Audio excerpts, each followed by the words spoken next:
तो last time we did pH. So pH में बेटे हम लोग ने अभी तक सिंपल सारे केसेस किए थे। आज हम शुरू करेंगे मिक्सचर, पीएच ऑफ मिक्सचर। तो देखो बेटा, पीएच ऑफ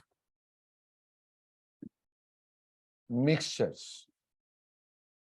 देखो बेटा, मिक्सचर्स में हमारे पास दो केसेस पहले बनते हैं। पहला केस, इफ इक्वल वॉल्यूम्स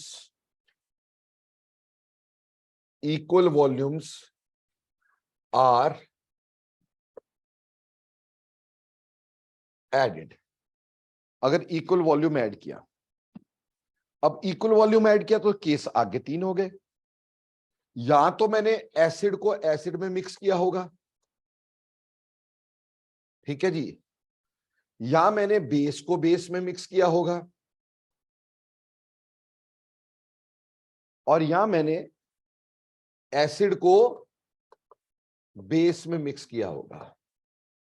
ये तीन चीजें हो सकती हैं बेटा, एसिड को एसिड में मिक्स करना, बेस को बेस में मिक्स करना, या एसिड को बेस में मिक्स करना अगर इक्वल वॉल्यूम हमने ऐड किया। तो देखो बेटा, अब पहला क्वेश्चन देखिएगा, to solutions having pH 3 and pH 5 are mixed in equal volumes. Find the resulting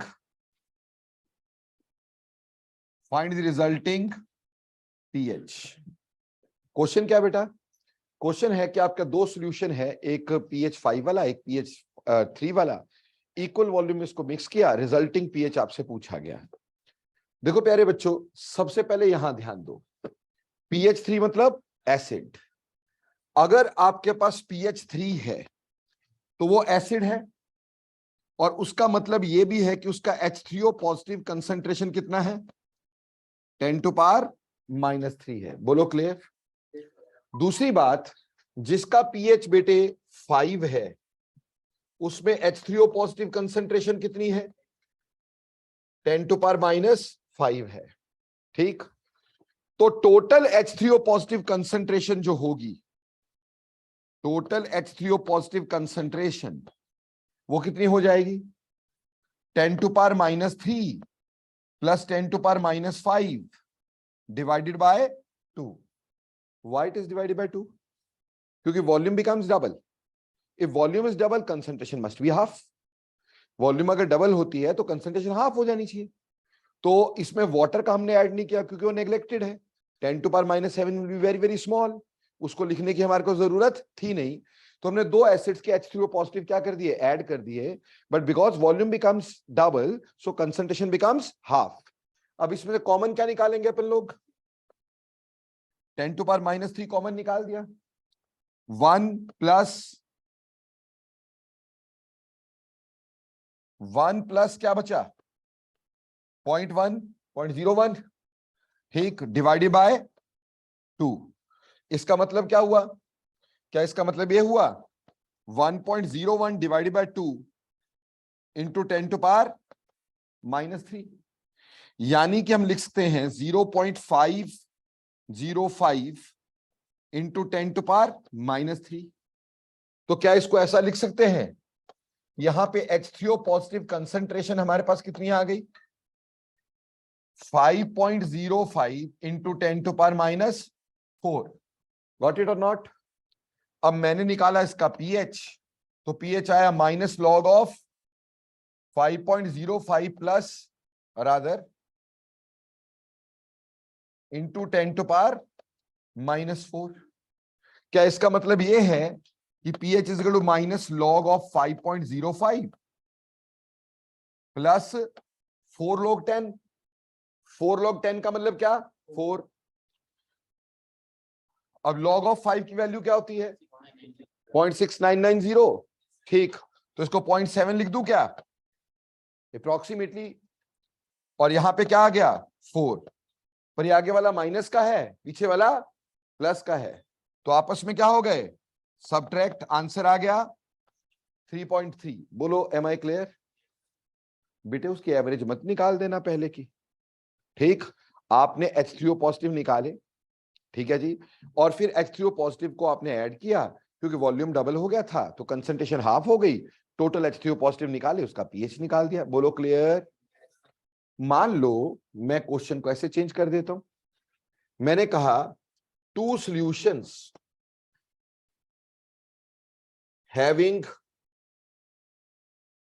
pH 9 and pH 11 are mixed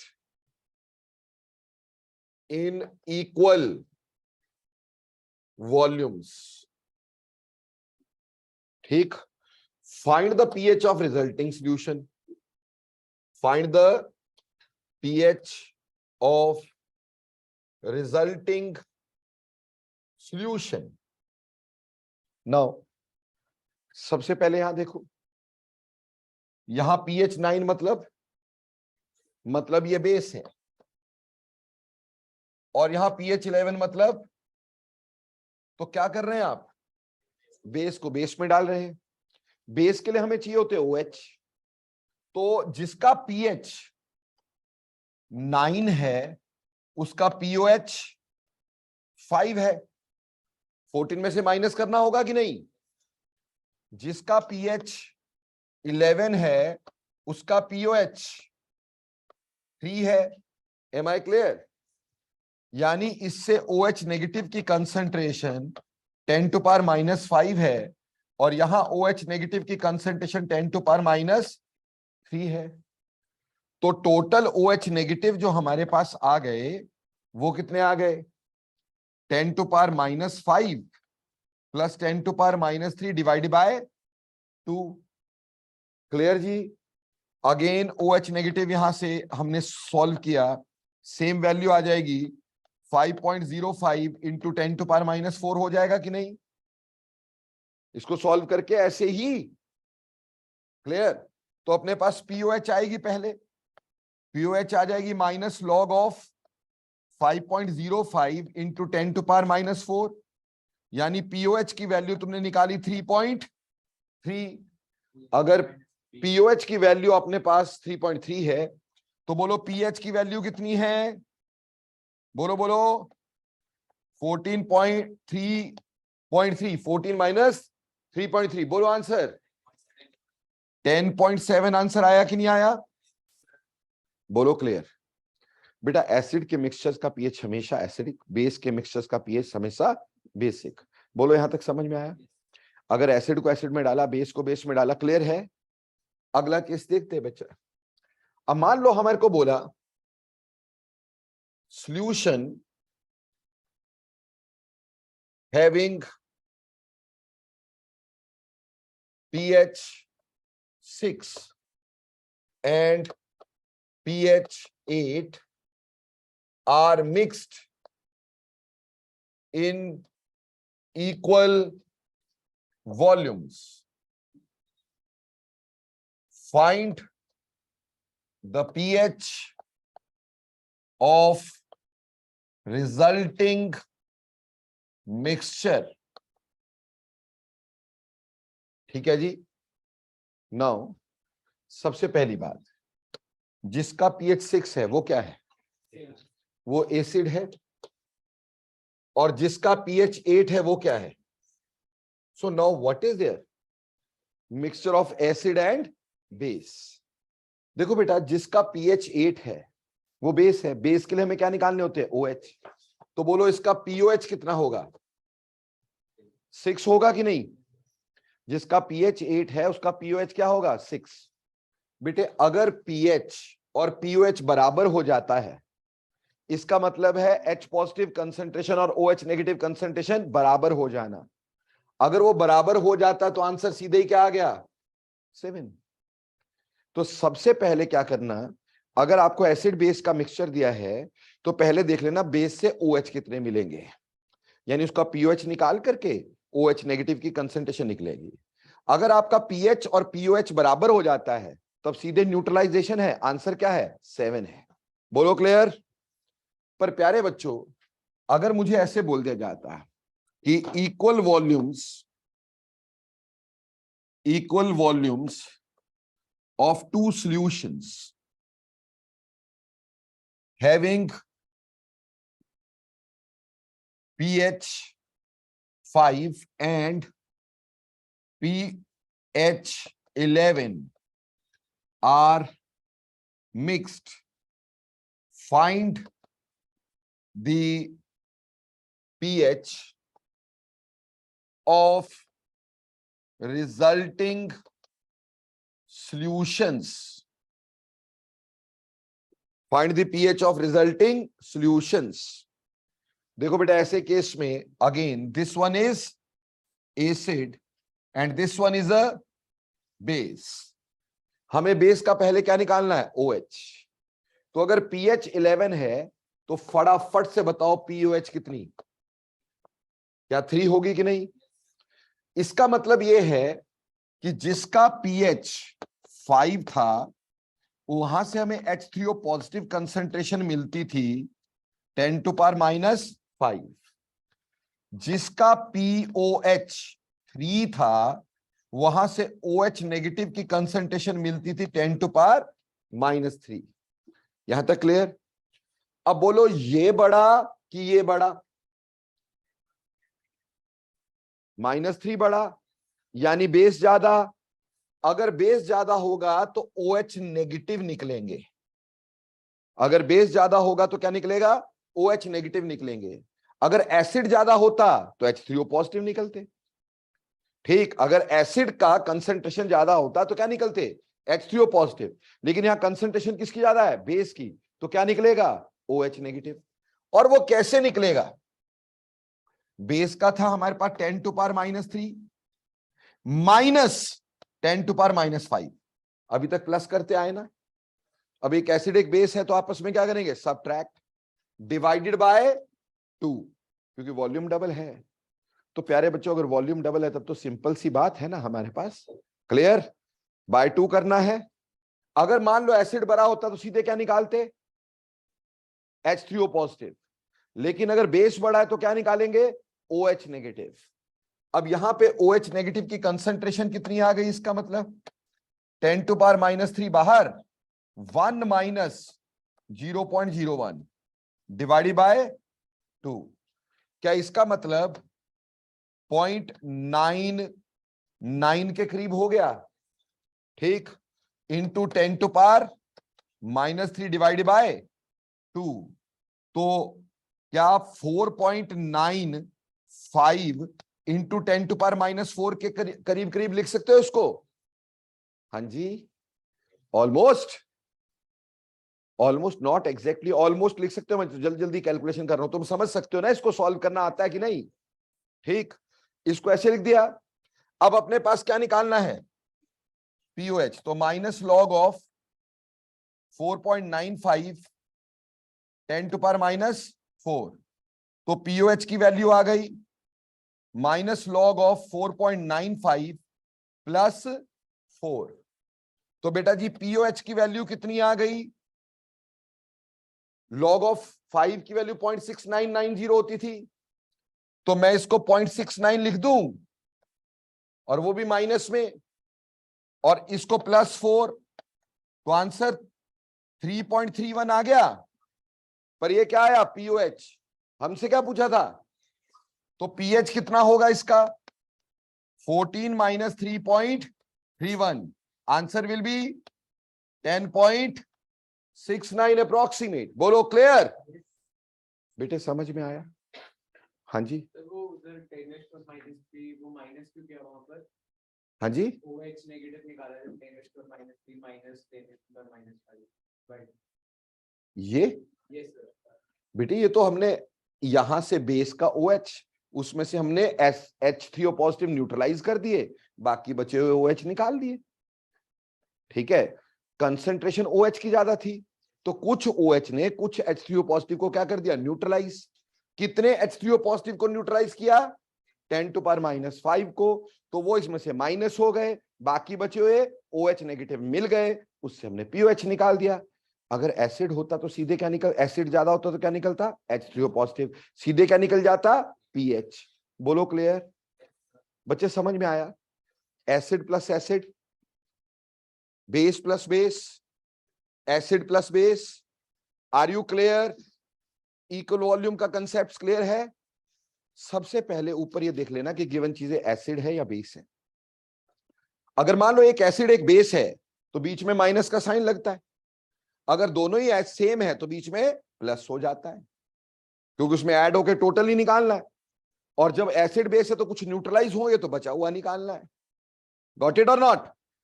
ये तो था इक्वल वॉल्यूम्स का, हमारे पास आ गया। कभी कभी ऐसा हो सकता है भाई वॉल्यूम अनइक्वल हो, तो ऐसे केस में अगला केस बन जाता है अनइक्वल वॉल्यूम्स आर मिक्स्ड। ठीक है जी? जब वॉल्यूम अनइक्वल हो भाई, अनइक्वल हो तो चिंता काय की है, हम वही तीन चीजें कर सकते हैं, एसिड प्लस एसिड, या फिर बेस प्लस बेस, और या फिर एसिड प्लस बेस। अगर वॉल्यूम अनइक्वल है तो देखो बेटा, हम नेट नॉर्मेलिटी निकालेंगे। नेट नॉर्मेलिटी एसिड के केस में क्या आएगी, OH3O पॉजिटिव।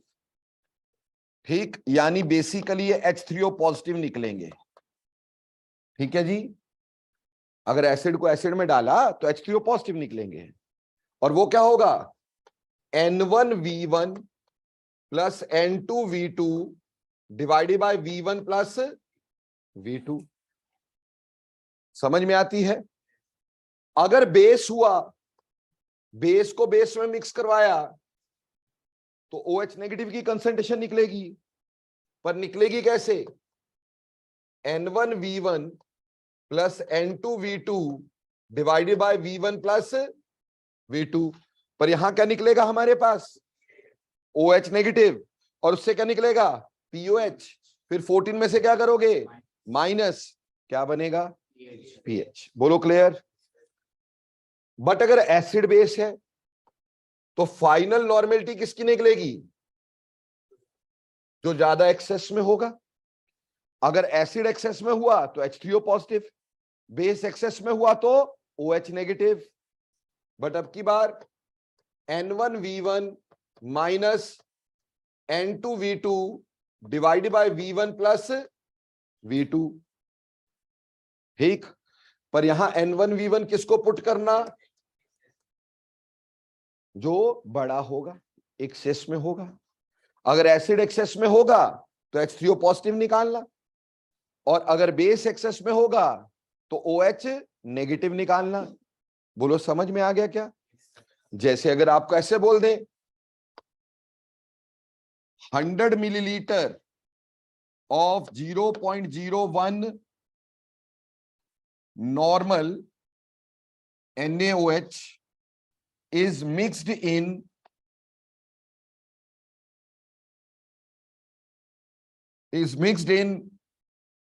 100 milliliter या 200 milliliter of 0.005 molar H2SO4। ठीक है जी? बोला find the resulting pH.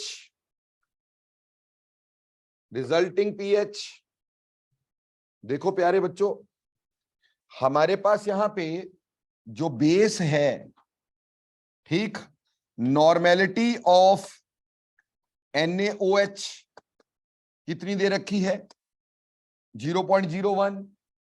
Volume कितनी दे रखी है दोस्तों, 100। तो N इंटू V कितना हो गया, 0.01 इंटू 100, 1 आ गया वैल्यू।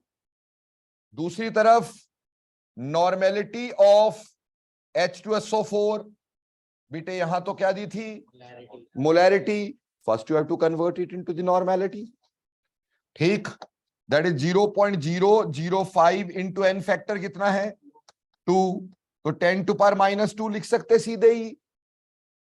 है जी 0.01 ना, और जो वॉल्यूम है 200 है, तो n इंटू वी कितना आया, 200 इंटू 10⁻⁻², 2 आया कि नहीं।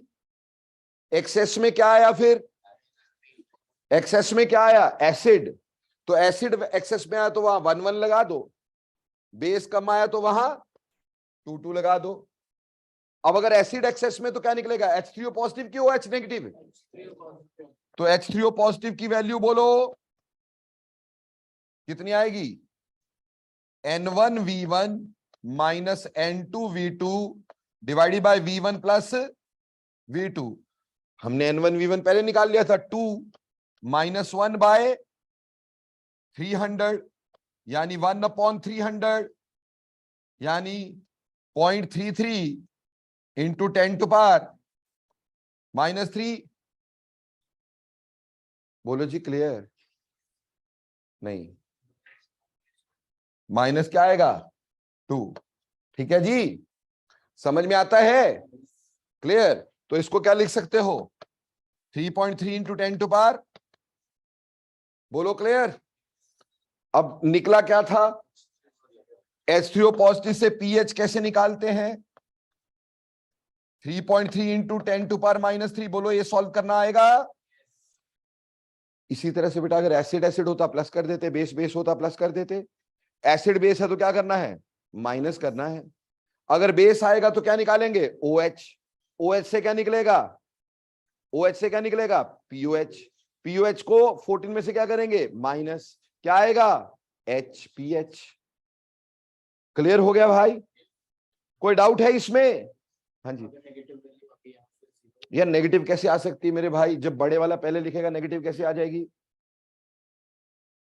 ये क्या लिखा सर ने, नेगेटिव कैसे आ जाएगी बड़े वाले वैल्यू की भाई, how can it B negative. ठीक, बोलो क्लियर हो गया कि नहीं, समझ में आ गया कि नहीं। तो क्या मिक्सचर के पीएच निकाल सकते हो अब तुम, बेटा strong acid strong base, weak acid weak base, dilute acid dilute base, concentrated acid concentrated base, polybasic acid polyacidic base, mixture with equal volume having acid plus acid, mixture of equal volume having base plus base, mixture of equal volume having acid plus base, mixture of unequal volume having acid plus acid, mixture of unequal volume having base plus base, mixture of unequal volume having acid plus base। सारे case clear बेटा, यहां तक समझ में आ गया, कोई दिक्कत है किसी बच्चे को। तो ये तो था बेटा पीएच का पहला पार्ट। अब हमारी ना यहाँ पे पीएच रह गई सॉल्ट की। अभी तक हमने एसिड देखे, अभी तक हमने बेस देखे, पर सॉल्ट भी तो हमारे को पीएच दे सकते हैं, है ना। तो चलो पहले सॉल्ट समझे तो सही, सॉल्ट होता क्या है। तो आज की कहानी हमारी शुरू होगी सॉल्ट से, सो वेरी इंपॉर्टेंट। ठीक, चलें जी आगे। लो जी, अब हम पढ़ेंगे सॉल्ट्स क्या होते हैं। क्या पढ़ेंगे, सॉल्ट्स क्या होते हैं, व्हाट आर सॉल्ट्स। अब मेरे प्यारे बच्चों, आपको लोग बोलेंगे salt is the product of acid base neutralization. क्या बोलेंगे, salt is the product of acid base neutralization. रद्दी रद्दी क्यों, एक बात बताओ, अगर मैंने Mg को Cl2 से रिएक्ट करवा दिया, MgCl2 बना दिया, क्या ये सॉल्ट नहीं बना, क्या ये सॉल्ट नहीं बना, क्या ये एसिड बेस रिएक्शन से बना, ये तो मेटल नॉन मेटल से बना। पर सर एक कंसेप्ट हमारे पास है जो मेटल को बेस बोलता है और एसिड नॉन मेटल को एसिड बोलता है ना। तो भैया ऐसा कर लेते हैं कि हमारे पास एक सॉल्ट बनाते हैं, हमने क्या किया, KCN को रिएक्ट करवा दिया FeCN2 के साथ, हमारे पास बन गया हमारे पास बन गया यहां पर K4FeCN का whole 6। So this is a salt and it is formed by a combination of salts. दो सॉल्ट जुड़ करके एक सॉल्ट बने दोस्त। तो क्या अभी एसिड बेस रिएक्शन हुआ? हाँ जी। किस वजह से? कौन सा कंसेप्ट है जो सॉल्ट को एसिड बोलता है? कौन सा कंसेप्ट बताना बेटा। ये बिल्कुल गलत पढ़ाया जाता है कि जो सॉल्ट है वो product of acid base neutralization है। स्कूल में तो आप ऐसे ही लिखेंगे कि salt is a product of acid base neutralization, लेकिन मैं तुम्हें बता देना चाहूंगा ये अधूरी डेफिनेशन है। ठीक, this is not the exact definition. अब ध्यान से सुनना, एग्जैक्टली सॉल्ट क्या होता है। आप बोलोगे salt is a combination of two radicals which when put in water gives acid and base. क्या बोला? Salt is a combination. Salt is a combination of two radicals. Salt is a combination of two radicals which when put in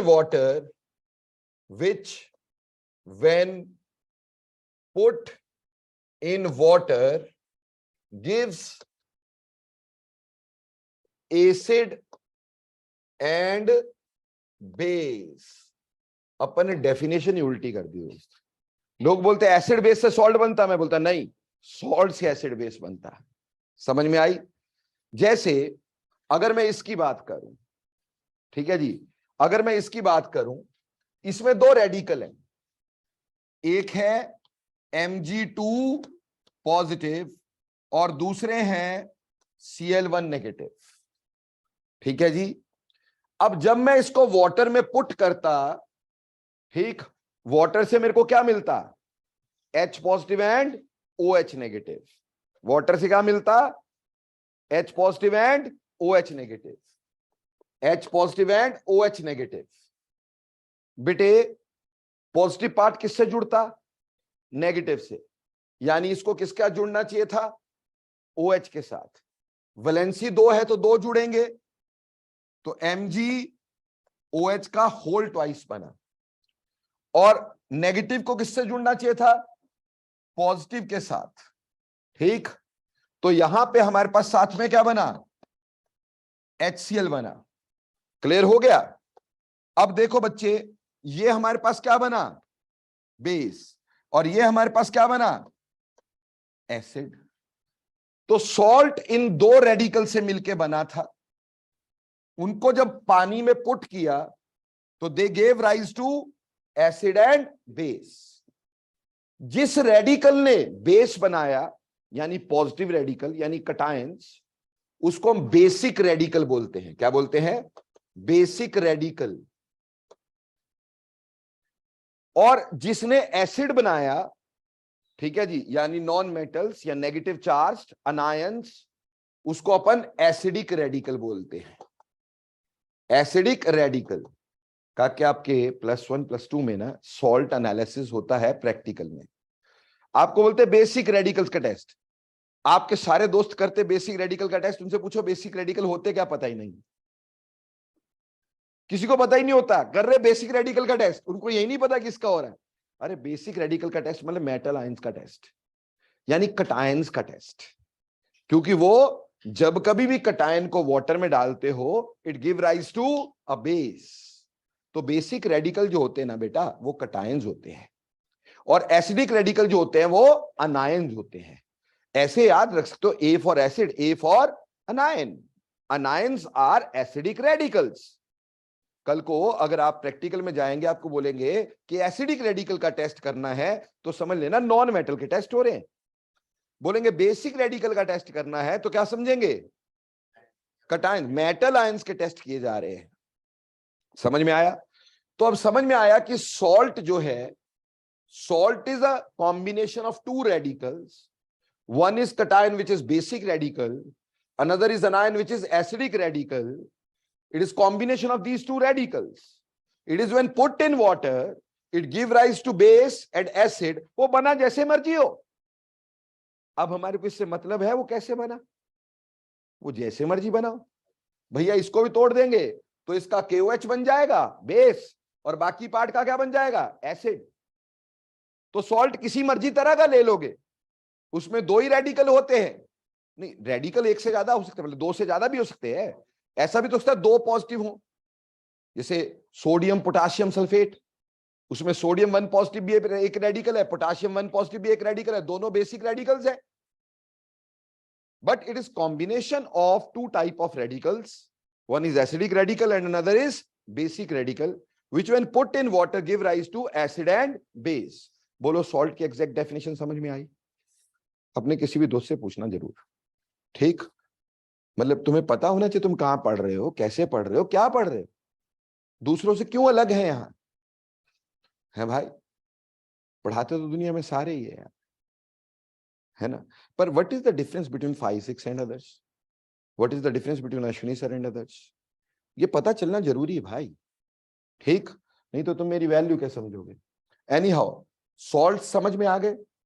अब salts का हम type समझते हैं, कितने तरह के सॉल्ट हमारी जिंदगी में हो सकते हैं, ठीक? सॉल्ट्स, सॉल्ट्स के टाइप समझते हैं। देखो जी, जब हम सॉल्ट को बांटते हैं, हम 4 तरह के सॉल्ट्स पाते हैं डेली लाइफ में। ये 4 तरह के सॉल्ट क्या है, ध्यान से सुनते जाना। पहली तरह के सॉल्ट होते हैं जिसको बोलते हैं सिंपल सॉल्ट्स। सिंपल सॉल्ट्स, बेटा सिंपल सॉल्ट वही which can be given by acid base neutralization, है ना? यानी बात जो हमने भी नॉर्मल जैसे बात की, ठीक, which can be given by acid base neutralization. जो एसिड बेस न्यूट्रलाइजेशन से बन जाते हैं उनको अपन सिंपल सॉल्ट बोल देते हैं। एसिड को बेस में डाला, सॉल्ट एंड वाटर बना, तो वो सॉल्ट कौन सा बना? वो बेटा जी सिंपल सॉल्ट बना। सिंपल सॉल्ट में आगे अपने पास 3 वैरायटी हो जाती है। सबसे पहला हमारे पास आता है सिंपल सॉल्ट में एसिडिक सॉल्ट। एसिडिक सॉल्ट, ठीक है जी। बेटा लोग, जब तुम एसिडिक सॉल्ट की बात करते हो तो एसिडिक सॉल्ट का मतलब होता है salt which is formed by incomplete neutralization of acid, जिसमें एसिड कंप्लीटली न्यूट्रलाइज नहीं होता है, इनकंप्लीट न्यूट्रलाइजेशन होती है उसकी, उससे एसिडिक सॉल्ट होता है। It contains displaceable hydrogens. इसमें अभी भी ऐसे हाइड्रोजन बचे होते हैं जो डिस्प्लेसेबल होते हैं, जिसको दिया जा सकता है। फॉर एन एग्जाम्पल, मेरे पास है sodium bicarbonate, so this H is still donatable. ये H अभी भी डोनेटेबल है ना जी, ये H अभी भी दिया जा सकता है। वैसे ही हमारे पास एग्जाम्पल आ जाता है NaHSO4, still it contains a displaceable hydrogen. Similarly, we have example Na2HPO4, still we have a displaceable hydrogen. समझ में आई मेरी बात? ठीक। सो ये एसिडिक सॉल्ट होते हैं, ठीक। क्या कहलाते हैं? एसिडिक सॉल्ट, जिसमें हमारे पास अभी भी कोई डिस्प्लेसेबल हाइड्रोजन है। पर जैसे हर चमकती चीज सोना नहीं होती, हर H दिखने वाली चीज एसिडिक सॉल्ट नहीं होती है, ठीक। मैं आगे समझाता हूं कि H दिखने वाली चीज एसिडिक सॉल्ट क्यों नहीं हो सकती। ये नहीं कि सीधे यहां H देखा और उसको एसिडिक सॉल्ट बोला, बल्ले बल्ले हो गई, ऐसा नहीं। इसको मैं आगे समझाता हूं, पहले बांट देता हूं मैं इसको, है ना।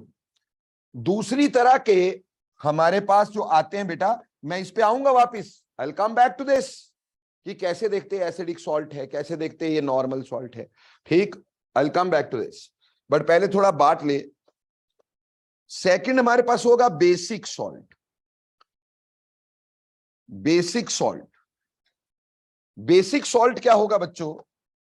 Basic salt which is formed by incomplete neutralization, incomplete neutralization of base, जिसमें बेस कंप्लीटली न्यूट्रलाइज नहीं होता, उसको बेसिक सॉल्ट बोलते हैं। ठीक है, it contains displaceable OH negative. इसमें अभी भी डिस्प्लेसेबल OH नेगेटिव होते, वो बेसिक सॉल्ट होता है। फॉर एग्जाम्पल MgOHCl,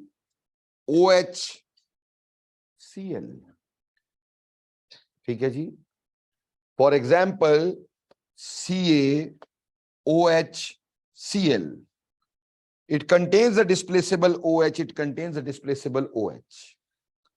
जैसे हर चमकती चीज सोना नहीं होती है, लेकिन जहां पे OH होंगे वो जरूर बेसिक होगा।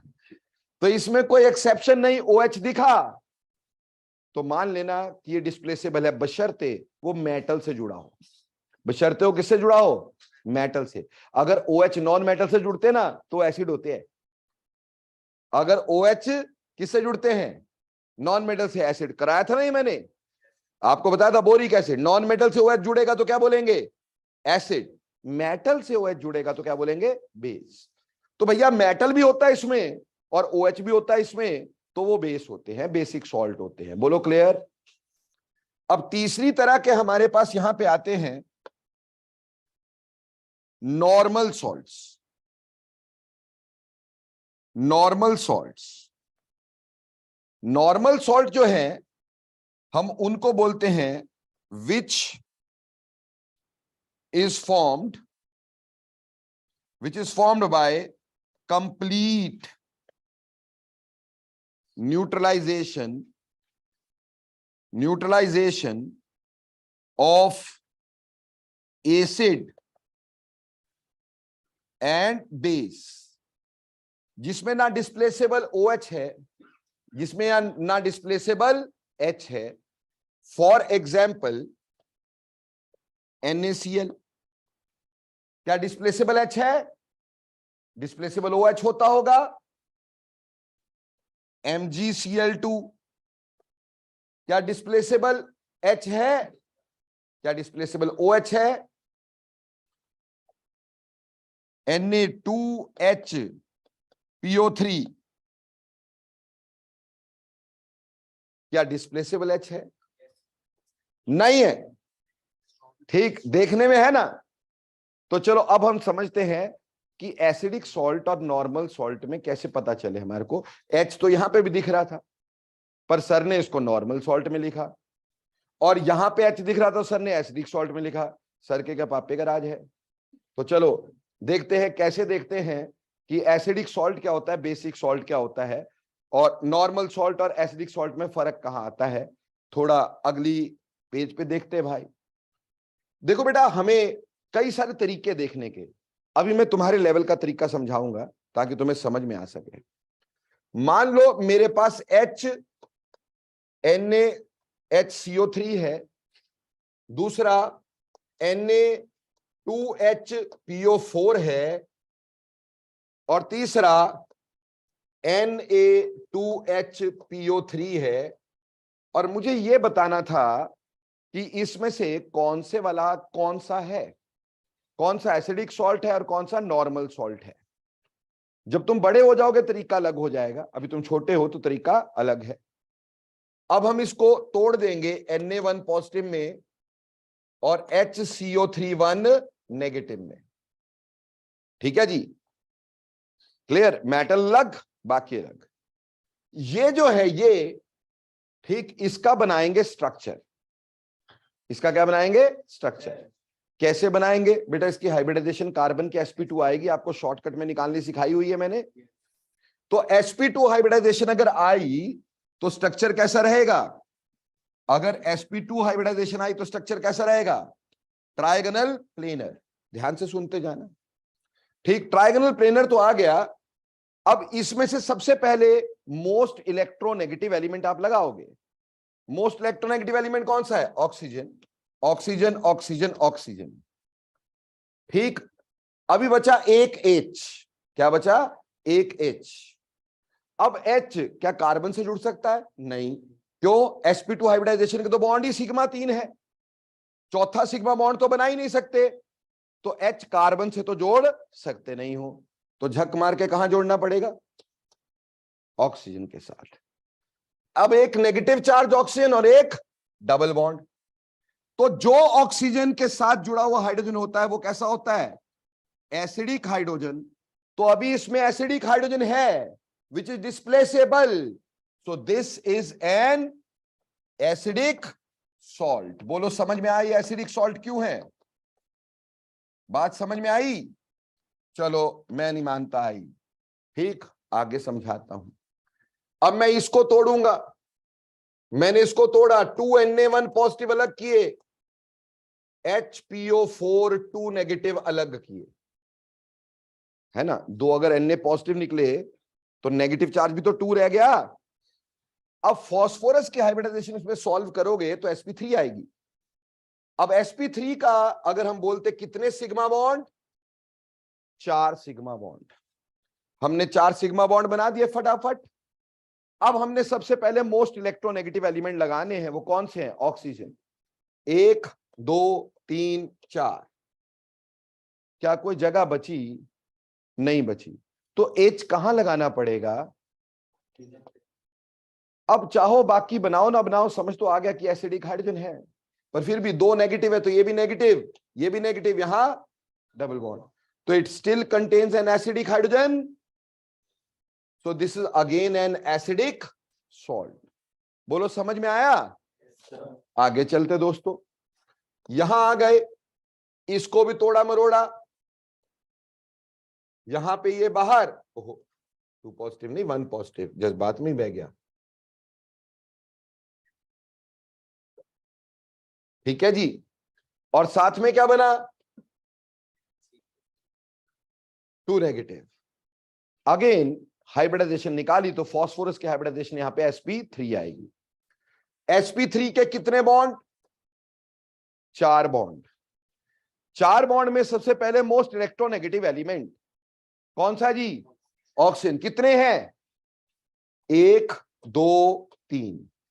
जगह बची? तो बेटा ये H यहां ठोक देंगे। हाँ जी, अब यहां पे लग गया बाकी 1 नेगेटिव डबल बॉन्ड। बोलो क्या इसमें कोई ऑक्सीजन से जुड़ा हाइड्रोजन है? तो क्या ये डिस्प्लेसेबल है? So this is not displaceable. तो ये जो हाइड्रोजन लगा हुआ है ना मेरे दोस्तों, ये डिस्प्लेसेबल नहीं है। अगर ये डिस्प्लेसेबल नहीं है तो इसका मतलब this is not an acidic salt, this is actually a normal salt. बोलो समझ में आया कि नहीं आया? एक और समझाना चाहता हूं, बड़ा मजा आ रहा है। ठीक, क्या? मान लो NaH2PO3, NaH2PO3 डिसाइड करना है एसिडिक सॉल्ट है नॉर्मल सॉल्ट है, किस तरह का सॉल्ट है। ठीक, सबसे पहला काम तोड़ी फोड़ी, Na1 पॉजिटिव H2PO3 1 नेगेटिव। बोलो क्लियर? समझ में आता है। अब बात करते हैं फास्फोरस, यहां पे अगेन कैसा होगा? sp3 में कितने bond? 4।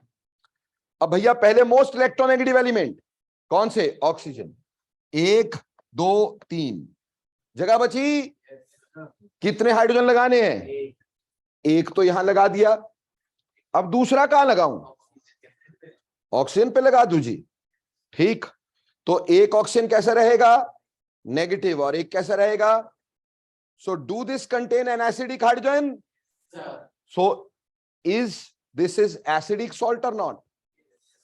So this is an acidic salt. बोलो बच्चे, समझ में आया? पता चला कैसे देखते एसिडिक सॉल्ट कौन सा, नॉर्मल सॉल्ट कौन सा? क्योंकि प्यारे बच्चों, एच देखने से नहीं हम डिसाइड कर सकते हैं, ठीक? वो एच डिस्प्लेसेबल होना चाहिए। तो एसिडिक सॉल्ट वो होता है जिसमें डिस्प्लेसेबल एच होता है। जिसमें डिस्प्लेसेबल एच नहीं होता वो नॉर्मल सॉल्ट होता है, भले ही उसमें एच पड़ा हुआ हो, पर वो डिस्प्लेसेबल ना हो तो नॉर्मल सॉल्ट। बोलो यहां तक क्लियर? लेकिन एक बात और शेयर करना चाहता हूं। हमने सॉल्ट तो बोल दिया एसिडिक, बेटा एसिडिक सॉल्ट जो होता है उसकी सॉल्यूशन बेटे एसिडिक भी हो सकती है, उसकी सॉल्यूशन बेसिक भी हो सकती है, और उसकी सॉल्यूशन न्यूट्रल भी हो सकती है। सॉल्ट भले ही एसिडिक है पर सॉल्यूशन कुछ भी हो सकता है उसका। जैसे मतलब समझना, मैंने बोला मेरे पास है NaHSO4, ठीक है जी। दूसरा बोल दिया NaHCO3, तीसरा बोल दिया NH4HSO4। ये तीनों हमारे पास एसिडिक सॉल्ट्स हैं। All three are acidic salts. Clear? अब इसमें मैंने डाला वाटर, वाटर डाला तो यहां बना NaOH एंड H2SO4। समझ में आ रहा है? अब बेटा ये भी स्ट्रॉन्ग और ये भी स्ट्रॉन्ग, यानी बेस भी स्ट्रॉन्ग, एसिड भी स्ट्रॉन्ग, तो इसका जो सॉल्यूशन होगा वो ऑलमोस्ट न्यूट्रल हो जाएगा। सॉल्यूशन वैसे ही एसिडिक सॉल्ट था पर सॉल्यूशन इज अप्रॉक्सीमेटली न्यूट्रल, ठीक है जी, मतलब न्यूट्रल। अब यहां पे डाला वाटर भाई, वाटर डालने से क्या बना? NaOH plus H2CO3। बेटा जी ये क्या हो गया? Strong base. और ये क्या हो गया? Weak acid. तो प्यारे बच्चों, एसिड वीक है, बेस स्ट्रॉन्ग है, तो सॉल्यूशन कैसी हो गई? सॉल्यूशन कैसी हो गई? बेसिक। सॉल्ट कैसा था? एसिडिक। सॉल्ट एसिडिक था, सॉल्यूशन बेसिक हो गया। क्यों? ये वीक बेस है भाई, ठीक, और ये स्ट्रॉन्ग एसिड है, ये सॉरी वीक एसिड है और ये स्ट्रॉन्ग बेस है, तो सॉल्यूशन बेसिक साइड होगा। समझ में आई बात? यहां आ जाते दोस्तों, इसको पानी में डाला, क्या बना? NH4OH, साथ में H2SO4। बेटा ये वीक बेस और ये स्ट्रॉन्ग एसिड, तो हमें ये समझ में आ गया कि इसमें स्ट्रॉन्ग एसिड है तो सॉल्यूशन कैसा रहेगा? एसिडिक रहेगा। तो this solution will be acidic. देखो बच्चों, सॉल्ट तो हमारे पास कैसा था? एसिडिक, पर उसकी सॉल्यूशन न्यूट्रल भी हो सकती है, उसकी सॉल्यूशन एसिडिक भी हो सकती है, उसकी सॉल्यूशन बेसिक भी हो सकती है।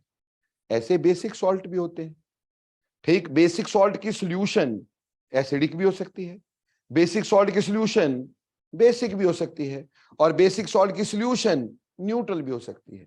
यानी सॉल्यूशन का एक अलग बात होती है और सॉल्ट के नेचर की एक अलग बात होती है। बोलो मेरे प्यारे बच्चों, समझ में आया? क्लियर हो गया? तो पहले आप बताओ, क्या सिंपल सॉल्ट हमें समझ में आए? सिंपल सॉल्ट क्या बला होते हैं, ठीक। और सिंपल सॉल्ट में एसिडिक सॉल्ट किसको बोलते हैं, बेसिक सॉल्ट किसको बोलते हैं, न्यूट्रल नॉर्मल सॉल्ट किसको बोलते हैं, और कैसे देखते हैं एसिडिक सॉल्ट कौन सा है, बेसिक सॉल्ट कौन सा है, और सॉल्यूशन कैसे देखते हैं उसका। बोलो क्लियर? ये पहली तरह के। ऑनलाइन वाले बच्चों, यस नो भी लिखना होता है कभी जिंदगी में, ठीक है ना? बोलो सर पढ़ाते जाओ, यस नो नहीं लिखते होते अपन लोग, ठीक। सिंपल सॉल्ट के बाद अगली बात करते दोस्तों। देखो भाई, सिंपल सॉल्ट से अगली बात हमारे पास आ जाएगी जिनको हम बोलते हैं double salts. Double salts. Not double salt क्या होते हैं? बेटा जिसमें दो salts are joined by the mean of water of hydration, double salts जिसमें two salts are joined by the mean of water of hydration, जिसमें दो सॉल्ट आपस में जुड़ते हैं और जोड़ने वाला ब्रिज जो होता है, जो दो चीजों को जोड़ता है, वो वाटर होता है। जैसे बेटे हाउस होल्ड का नाम है फिटकरी, घर पे कई बार यूज करते फिटकरी, है जी, पोटाश एलम, फिटकरी is potash alum. And what is the formula for potash alum? बेटा पोटाश एलम का फॉर्मूला देखें, K2SO4 Al2SO4 का whole thrice into 24 water molecules. दो सॉल्ट हैं, K2SO4 Al2SO4, ज्वाइन किससे कर रहे हैं? वाटर मॉलिक्यूल से। So this is called as potash alum and this is double salt. Two salts are joined by the mean of water of hydration. देखो बेटा Elms जो होते हैं ना, एलम्स कई बार क्वेश्चन ही आ जाता है which of them is alum. बेटा एलम की जो फॉर्मूला होता है वो होता है A2SO4 डॉट B2SO4 का whole thrice into 24 water molecule. A2SO4 B2SO4 का whole thrice into 24 water molecule. बेटा इसमें A2SO4 में A जो होता है वो मोनोवेलेंट कैटायन होता है, मोनोवेलेंट कैटायन। वो स्पेसिफिकली मोनोवेलेंट होना चाहिए, जैसे कि K पॉजिटिव, जैसे कि Na1 पॉजिटिव, जैसे कि अमोनियम। और इसमें जो B होता है ना, B वो ट्राईवेलेंट कैटायन होता है, ट्राईवेलेंट कैटायन, जैसे कि फेरिक एलम में Fe3 पॉजिटिव, क्रोम एलम में क्रोमियम 3 पॉजिटिव, ठीक है जी, या फिर अल्मोनियम 3 पॉजिटिव। एलम का मतलब अल्मोनियम से नहीं है समझ में आई बात? तो जब भी तुमसे पूछें कि एलम कौन सा है, सबसे पहले तो देखना 24 वाटर मॉलिक्यूल। पहली पहचान इसकी क्या है? 24 वाटर मॉलिक्यूल। अगर 24 वाटर मॉलिक्यूल है तो एलम हो सकता है। उसके बाद यहां नजर डालना और यहां नजर डालना। अगर यहां मोनोवेलेंट कैटायन होगा और यहां पे ट्राईवेलेंट कैटायन होगा तो वो एलम है। समझ में आई? तो एलम डबल सॉल्ट होते, इसमें दो सॉल्ट ज्वाइन करते bye the mean of 24 water molecules. ठीक, ये दो सॉल्ट्स के बीच का ब्रिज होता है वाटर। क्लियर? इसमें एक सॉल्ट में मोनोवेलेंट कैटायन, दूसरे सॉल्ट में ट्राईवेलेंट कैटायन होता है और उससे जुड़ करके हमारे पास होते हैं सल्फेट एलम्स। ऐसे ही बेटा जी एक और एग्जांपल लेते दोस्तों इसका, ठीक, डबल सॉल्ट का एक और एग्जांपल लेते हैं। ये दिल मांगे मोर है ना, मोर सॉल्ट, मोहर सॉल्ट। ठीक, मोहर सॉल्ट क्या होता है? FeSO4 NH4 का whole twice SO4 into 6 water molecule. देखो बच्चे दो सॉल्ट ज्वाइन है by the mean of water of hydration, so it is also a double salt. But is this called as alum? Can it be called as alum? ओ भैया 24 water molecule ही नहीं है। तो पहली पहचान 24 वाटर मॉलिक्यूल, दूसरी पहचान कैटायन मोनोवेलेंट, कैटायन ट्राईवेलेंट, तो ये डबल सॉल्ट हो गए। बोलो क्लियर हो गया? डबल सॉल्ट समझ में आए? तीसरी वैरायटी, सॉल्ट्स की तीसरी वैरायटी, ठीक, सॉल्ट्स की तीसरी वैरायटी होती है जिसको बोलते हैं कॉम्प्लेक्स सॉल्ट्स। Complex salts. अब प्यारे प्यारे बच्चों कॉम्प्लेक्स सॉल्ट क्या होते हैं? What are complex salts? बेटा कॉम्प्लेक्स सॉल्ट होते हैं जिसमें anions of one salt give its electron to the vacant orbitals of cations of another salt, in which anions of one salt gives its electrons to the vacant orbitals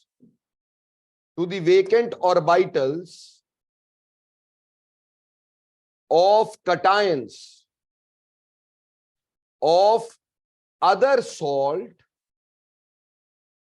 to form coordinate covalent bonds. To form coordinate covalent bonds, जिसमें एक salt के अनायन दूसरे salt के cation के vacant orbitals में अपने electron डाल देते हैं। जैसे सर ने एक एग्जांपल बोला था कि KCN लिया और उसको FeCN2 में डाला, ठीक। इसके जो ये अनायन होते हैं साइनाइड, ये साइनाइड अनायन इसके वेकेंट ऑर्बिटल्स में इलेक्ट्रॉन डाल देते हैं आयरन के, ठीक। और जिससे ये चारों के चारों साइनाइड इसका जुड़ जाएंगे, हमारे पास बन जाएगा Fe का कितने साइनाइड जुड़ गए? 2 ये 4 ये, कितने हो गए? 6 CN6। 4 नेगेटिव इसके ऊपर होना चाहिए था और यहां पे 4 K पॉजिटिव, तो वो इसके साथ जुड़ जाएंगे। तो this becomes a complex salt. इसमें इस सॉल्ट के अनायन ने इस सॉल्ट के कटायन के वेकेंट ऑर्बिटल में अपने इलेक्ट्रॉन डाल दिए हैं और उससे इस तरह का एक कॉम्प्लेक्स सॉल्ट बन गया है। इसको हम कॉम्प्लेक्स सॉल्ट बोलते हैं। +2 में पूरा चैप्टर है इसके ऊपर, कोऑर्डिनेशन कॉम्प्लेक्सेस। तो इसके लिए परेशान होने की जरूरत नहीं है, ठीक। ये वैसे ही स्क्वायर ब्रैकेट के अंदर कोवलेंट बॉन्ड को लिखा जाता है और बाकी बाहर जो भी आयनिक इंटरेक्शन होगी उसको लिखा जाता है। इसको +2 में कंप्लीट पढ़ाएंगे, आपको पूरा चैप्टर है इसके ऊपर, कॉम्प्लेक्स सॉल्ट्स के ऊपर। बोलो क्लियर? ये आपका तीसरी तरह का सॉल्ट होता है। अभी चौथी तरह का सॉल्ट देखते हैं बेटे। चौथी तरह का सॉल्ट होता है जिसको हम बोलते हैं मिक्स्ड सॉल्ट। चौथी तरह का सॉल्ट कैसा होता है? Mixed salt. Now what the hell is mixed salt? बेटा मिक्स्ड सॉल्ट हम उसको बोलते हैं which contains more than one type of cations और more than one type of anions. which contains more than one type of cations or more than one type of anions, ठीक। For example अगर मैं बोलूं sodium potassium sulphate, sodium एक cation, potassium दूसरा cation, समझ में आई? तो ये आपके पास क्या हो जाएगा भाई? Mix salt. ऐसे सोडियम पोटाशियम टार्ट्रेट, नाम से क्लियर हो रहा है, सोडियम भी पोटाशियम भी 2। फिर एक होता है bleaching powder, CaOCl2। Actually this is tooting into Ca2 positive and putting into OCl negative and Cl negative. So it gives 2 type of anions. Hence it is a mixed salt. तो mixed salt उसको कहते हैं जिसमें एक से ज्यादा तरह के कटायंस या एक से ज्यादा तरह के अनायंस। बेटा ऐसा मत सोच लेना कि एसिडिक सॉल्ट में एक तो K था जी, एक H था, 2 कटायन हो गए, वो मिक्स सॉल्ट हो गया। अरे भाई नहीं, मतलब 2 से ज्यादा तरह के मेटल कटायंस की बात हो रही है, उसमें हाइड्रोजन मत ले लेना। समझे मेरी बात? अरे क्लियर हो गया? जैसे मैग्नीशियम अमोनियम फॉस्फेट,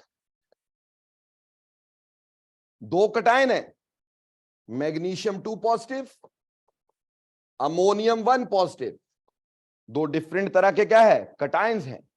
तो ये मिक्स्ड सॉल्ट है। तो ऐसे सॉल्ट 4 तरह के होते हैं, सिंपल सॉल्ट्स, ठीक है जी, double salts, complex salt and mixed salts. जो सिंपल सॉल्ट है वो एसिड बेस न्यूट्रलाइजेशन से ही मिलते हैं बेसिकली, ठीक। उसमें आगे एसिडिक सॉल्ट जिसमें डिस्प्लेसेबल हाइड्रोजन हो, बेसिक सॉल्ट जिसमें डिस्प्लेसेबल OH हो, नॉर्मल सॉल्ट कंप्लीट न्यूट्रलाइजेशन से जिसमें ना डिस्प्लेसेबल OH ना डिस्प्लेसेबल H, डबल सॉल्ट जिसमें 2 सॉल्ट्स are joined by the mean of water of hydration, complex salt जिसमें एक सॉल्ट के अनायन दूसरे सॉल्ट के कटायन के वेकेंट ऑर्बिटल में इलेक्ट्रॉन डाल करके कॉम्प्लेक्सेस बना देते हैं। और मिक्स सॉल्ट एक से ज्यादा तरह के कटायंस एक से ज्यादा तरह के अनायंस इसमें पाए जाते हैं जब इसको वाटर में डाला जाता है। बोलो क्लियर, बात समझ में आई? अब ना कई बड़े ब्रिलियंट होते हैं, वो कहते हैं सर इसमें भी तो एक से ज्यादा तरह के कटायन मिलेंगे। अरे भाई इसमें वाटर नहीं है यार, है ना, ये डबल सॉल्ट ही रहेगा, इसको मिक्स सॉल्ट मत बोलना, ये वैसी मिक्स्ड है, ये ऑलरेडी दो सॉल्ट से मिलके बना हुआ है, ये ऑलरेडी मिक्स्ड है, बट इसको मिक्स सॉल्ट नहीं बोलते हैं। ये स्पेसिफिकली मिक्स सॉल्ट की एक अलग वैरायटी है, डबल सॉल्ट्स। तो कंफ्यूज नहीं करना अपने आप को। समझ में आई मेरी बात? जहां वाटर मॉलिक्यूल दिखाई दिया वो मिक्स सॉल्ट नहीं बोलेंगे, क्या बोलेंगे? डबल सॉल्ट बोलेंगे। समझ में आई? जहां वाटर मॉलिक्यूल नहीं दिखाई देते हैं और एक से ज्यादा तरह के कटायन अनायन दिखते हैं तो उसको हम क्या बोलते हैं? मिक्स सॉल्ट बोलते हैं। बोलो क्लियर हो गया? So are you clear what are 4 type of salts? Now अब ये जो 4 तरह के सॉल्ट्स, इस तरह से देखे, एक दूसरा तरीका भी है सॉल्ट्स को देखने का कि वो किस तरह के एसिड बेस से मिलके बना है। ठीक, यानी जो सिंपल सॉल्ट बनेगा ना एसिड बेस, इससे कौन सा एसिड बेस बनेगा? मैंने तो सॉल्ट की डेफिनेशन ही पलट दी थी। मैंने तो तुम्हें बोला था भैया सॉल्ट एसिड बेस से नहीं, एसिड बेस से किससे बनते हैं? सॉल्ट से। ठीक है जी, क्लियर हो गया? अब देखो प्यारे प्यारे से बच्चों, अब सॉल्ट को 4 तरह से हम ऐसे भी बांट सकते हैं कि किस किस से मिलके बना सॉल्ट्स। पहला salt, salt of strong acid and strong base, जिसमें एसिड भी स्ट्रॉन्ग है और जिसका बेस भी स्ट्रॉन्ग है। For example NaCl, for example Na2SO4, for example KNO3, etcetera etcetera etcetera. ठीक है, अगर इसको तोड़ोगे तो क्या बनेगा? NaOH और HCl। हमें देखना है किस एसिड बेस से मिलके बना है। तो पॉजिटिव को अलग तोड़ो, नेगेटिव को अलग तोड़ो, वाटर का पॉजिटिव नेगेटिव से, नेगेटिव को पॉजिटिव से जोड़ो, यानी इसको तोड़ो, ठीक, और वाटर के H पॉजिटिव और OH नेगेटिव से जोड़ो, तो यहां क्या बन गया? NaOH, साथ में क्या बन गया? HCl। तो स्ट्रॉन्ग ही एसिड था, स्ट्रॉन्ग ही बेस था। तो ये salt strong acid strong base का है। बोलो क्लियर? ऐसे बाकियों को भी देखा जा सकता है। सो ये पहली तरह के सॉल्ट हो गए, salt of strong acid and strong base. दूसरी तरह के हमारे पास आएंगे salts of weak acids, weak acid and strong base. भैया स्ट्रॉन्ग बेस हो जाए, एसिड बेचारा वीक हो जाए। ठीक, for example CH3COONA, sodium acetate, कैसीटेट? Sodium acetate. ठीक है जी, या फिर NaCN, NaCN। ठीक है जी, इस तरह के बड़े सारे KCN। ठीक, जैसे इसको तोड़ा तो हमारे पास क्या बनेगा?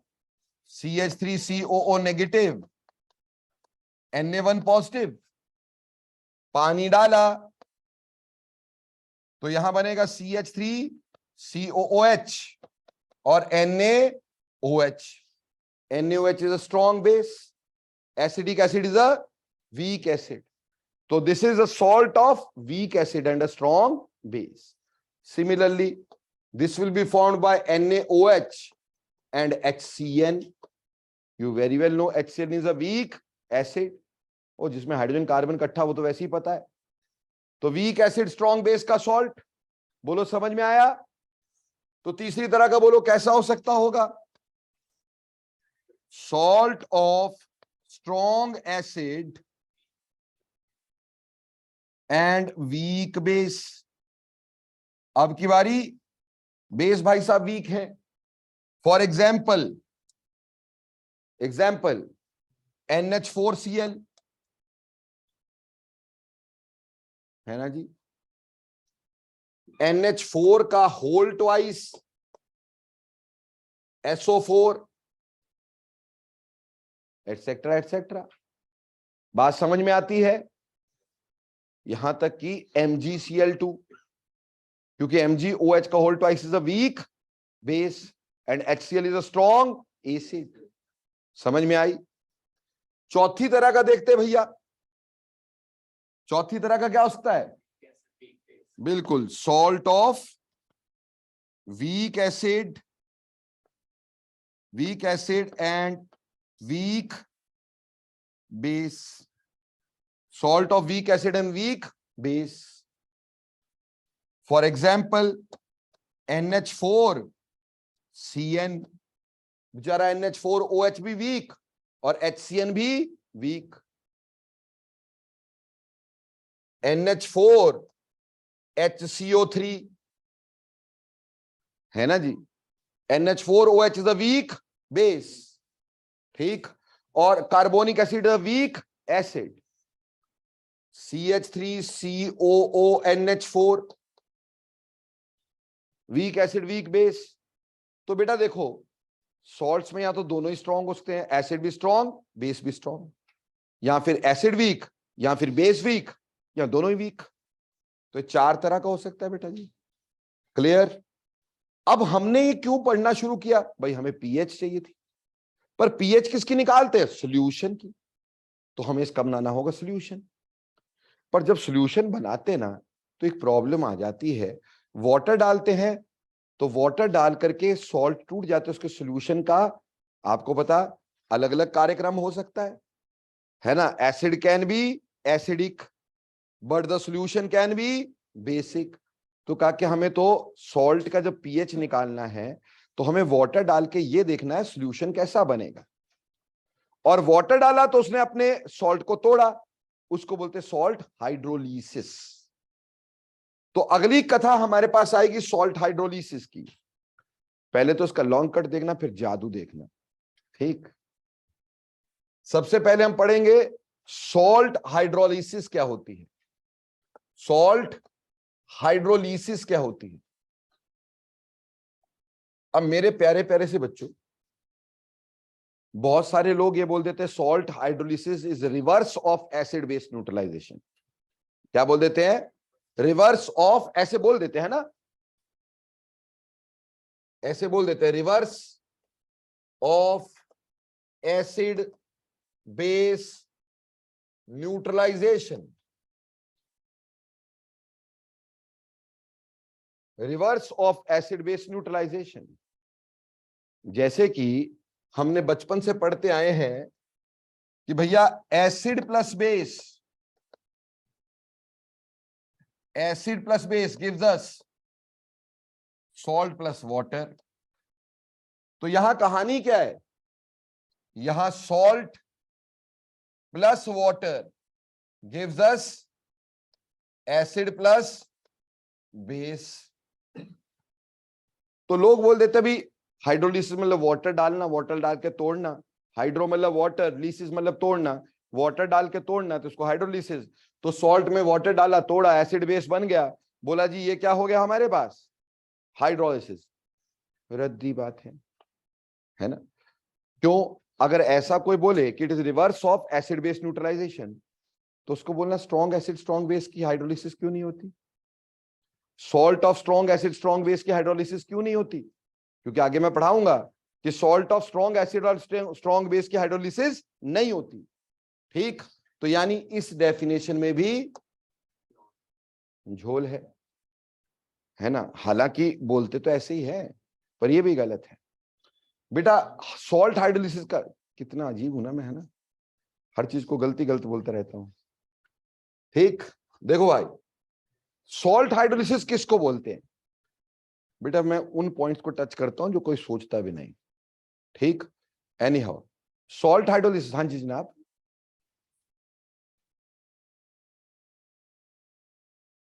मतलब अगर बेटा वाटर आयनिक बॉन्ड को नहीं तोड़ सकता, NaCl तेरा कभी डिसॉल्व नहीं होता पुत्र।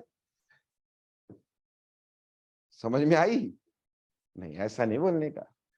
देखो बेटा, सॉल्ट हाइड्रोलिसिस क्या होता है बेटा? सॉल्ट हाइड्रोलिसिस होता है whenever salt is put in water, there must be change in concentration of any one cation और अनायन, तो हाइड्रोलिसिस होती है। क्या? इफ, बेटा ये सिर्फ अपने तक ही रखना डेफिनेशन, ठीक? ऑब्वियसली स्कूल वाले तो बड़े वाले काटा मार देंगे, उनको खुद नहीं समझ में आना होना क्या। क्यों? वहां तुम बहस तो कर नहीं सकते, है ना? या तो तुम बहस कर लो और सामने वाला मान ले, है ना? तब तो बात भी है कि सामने वाला मान ले, सामने वाले ने मानना नहीं, है ना? इतनी अजीब बात है। अभी पीछे ना अभी पेपर हुए, तो मैं ऑर्गेनिक में एक रिएक्शन करवा देता हूं, है ना? एक होता है हमारे पास, आगे तुम भी पढ़ोगे, स्वार्ट्स रिएक्शन करके होता है, ठीक? और एक फिंकलस्टीन एक्सचेंज होता है। फिंकलस्टीन एक्सचेंज में हेलोजन को हेलोजन से रिप्लेस करते हैं, ठीक है जी? तो मैंने लिखवाया बच्चों को, देखो भाई RX कोई हैलाइड है, जिसे RCl, उसके साथ मैंने NaCl डाल दिया, NaBr डाल दिया, चाहे KBr डाल दिया, तो ब्रोमीन रिप्लेस हो जाएगा, ठीक है जी? तो मैंने उसका कंसेप्ट वनसेप्ट बता दिया। तो बच्चे ने वहां पे आंसर आया, वो क्वेश्चन आया था जी, फिंकलस्टीन रिएक्शन, तो बच्चे ने लिख दिया RCl प्लस KBr, ठीक है जी? तो टीचर ने काटा मार दिया। तो बच्चे ने पूछा सर मैम ये गलत क्यों है? कहते जी इसमें NaBr होता है। अब बताओ, जहां पे NaBr होगा वहां KBr क्यों नहीं होगा? नहीं, जिसमें NaBr होता है। अब बताओ, बेचारे का नंबर बिगाड़ दिया। अब अगर बोलने लगो आगे तो जवाब मिलता तुम ज्यादा जानते हो, तुम ट्यूशने पढ़ पढ़ के वो हो गए हो, तुम्हारे ट्यूटर गलत पढ़ाते हैं, ये है वो है ना? माँ बाप को बुला के खरी खोटी सुना दी जाती है, पेपर में 2-4 मार्क्स और काट दिए जाते हैं, है ना? और बाद में प्रैक्टिकल की धमकी भी दी जाती, नंबर तो हम नहीं देने हैं, है ना? तो इसलिए अपन ना, वो गैलीलियो की स्टोरी याद है तुम्हारे को? नहीं याद है? ओ यार, मैंने सुनाई थी आपको। एक बहुत साल पहले एक साइंटिस्ट पैदा हुआ जिसका नाम था ब्राउन। क्या नाम था? Brown. He was the first man, सुन लो ध्यान से, बड़ी काम की है। He was the first man जिसने हमारे को यह बताया कि जो अर्थ है ना, अर्थ वो गोल है। He was the first man जिसने बताया कि अर्थ गोल है। जो बाइबल थी या है, उसमें लिखा जाता है कि अर्थ चपटी है। मैं किसी धर्म के लिए नहीं बोल रहा हूं, ऐसे सुन लेना, ठीक? उसमें लिखा जाता है कि अर्थ चपटी है।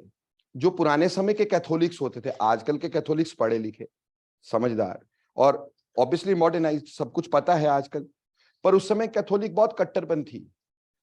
तो उन्होंने बोला भाई बाइबल के अगेंस्ट बोला ले आओ चर्च में।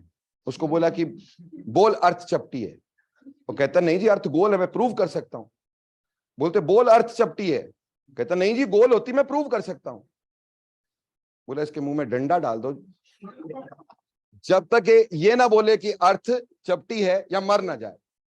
अब साइंटिस्ट का माने, उसके मुंह में डंडा डाल दिया गया, बेचारा मर गया। बहुत साल बाद एक साइंटिस्ट पैदा हुआ, Galileo. Galileo was the first man जिसने ये बताया था कि earth moves around the sun. Galileo was the first man जिसने बताया था earth moves around the sun. Bible में लिखा रहता था sun moves around the earth. उनके लिए अर्थ जो है स्टेशनरी है और सन उसके इर्द गिर्द चक्कर काटता है, ठीक? तो गैलीलियो को भी बुला लिया गया। भाई बोल कि अर्थ डज नॉट मूव। अब मन तो बोले नहीं यार, पर उसको रॉबर्ट ब्राउन के, वो जो ब्राउन की स्टोरी याद, नॉट रॉबर्ट ब्राउन, ब्राउन की स्टोरी याद थी, ठीक? तो उसने बोला yes earth does not move, पर नीचे सर करके बोलता बट इट डज, है ना? कि चलो तुम्हारे को खुश कर दिया, फ्यूचर अपने आप बता देगा, है ना? ऐसे ही बेटा हमारे को भी गेम खेलना पड़ता है, ठीक? हमें पता होता है कि सामने वाला गलत है, येट उसके बहस करने का कोई फायदा नहीं। नेगेटिव आदमी के साथ बहस करने का कोई फायदा नहीं। पॉजिटिव होगा तो वो क्या करेगा, अपने लॉजिक सामने रखेगा, आप अपने लॉजिक सामने रखेंगे, दोनों लॉजिक्स को मिला के कोई वर्कआउट होगा। लेकिन जब सामने वाला मानने से इनकार कर दे, आपके लॉजिक सुनने ही ना चाहे, तो दैट इज द फर्स्ट पहचान ऑफ अ नेगेटिव पर्सन। ठीक, और बस ऐसी दुनिया है। तो ये जो है ना हमारे पास reverse of acid base neutralization, ये अर्थ डज नॉट मूव है, पर जो मैं लिखवा रहा हूं ना, बट इट डज, ये नीचे वाला पोर्शन है। हमें पता सब कुछ इसलिए होना चाहिए बेटा, हमारी पढ़ाई अधूरी रह जाती है अदरवाइज। वो छोटी छोटी चीजें हमें पता नहीं होती, जिसकी वजह से हम गलत कर देते चीजों को। छोटा सा भी confusion can create a big blunder, so you should not be having any confusions. So हम सॉल्ट हाइड्रोलिसिस को कैसे डिफाइन करेंगे, हम बोलेंगे if water is added to a salt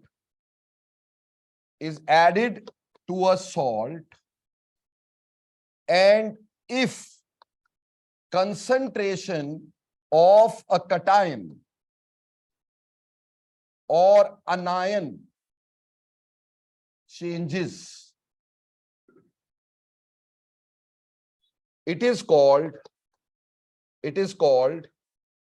salt hydrolysis. तो सॉल्ट हाइड्रोलिसिस उसको बोला कि जब हम सॉल्ट में वाटर डालते हैं तो वाटर डालने से किसी कटायन या अनायन की कंसंट्रेशन जो हो जाए, अगर उसमें फर्क पड़ जाए तो पीएच में फर्क पड़ेगा। तो हमारे पास किस में फर्क पड़ जाएगा, उसकी सॉल्यूशन के नेचर में फर्क पड़ जाएगा। वो एसिडिक से बेसिक हो सकेगी, बेसिक से एसिडिक हो पाएगी अगर कंसंट्रेशन किसी एक चीज की चेंज हो गई। जैसे मैं एग्जाम्पल देता हूं और ये भी प्रूव करता हूं कि मेरी ये दोनों बातों में दम है। जैसे हमने एग्जाम्पल लिया NaCl का, बेटा NaCl is a strong electrolyte, isn't it? It is a strong electrolyte. तो जैसे वाटर में डालोगे, ठीक है, तो अर्शिया जी ये पूरा टूट जाएगा, Na1 पॉजिटिव Cl1 नेगेटिव, और हमारे पास बनेगा NaCl एंड साथ में क्या बनेगा, NaOH एंड HCl। बेटा NaOH भी स्ट्रॉन्ग बेस होता है, और स्ट्रॉन्ग बेस स्ट्रॉन्ग एसिड हमेशा टूटी हुई कंडीशन में रहते हैं सॉल्यूशन में। स्ट्रॉन्ग बोलते हैं किसको, which completely dissociate into its ions. इससे बनना चाहिए था आपके पास क्या, NaOH, और साथ में क्या बनना चाहिए था, HCl। पर बेटा मैंने बोला ये स्ट्रॉन्ग है तो डिसोशिएटेड रहेगा, Na1 पॉजिटिव OH1 नेगेटिव रहेगा, और HCl भी स्ट्रॉन्ग है तो डिसोशिएटेड रहेगा, ये ऐसा रहेगा। तो जितनी कंसंट्रेशन सोडियम की पहले थी उतनी कंसंट्रेशन बाद में रही। क्या कोई चेंज हुआ? कोई चेंज नहीं हुआ।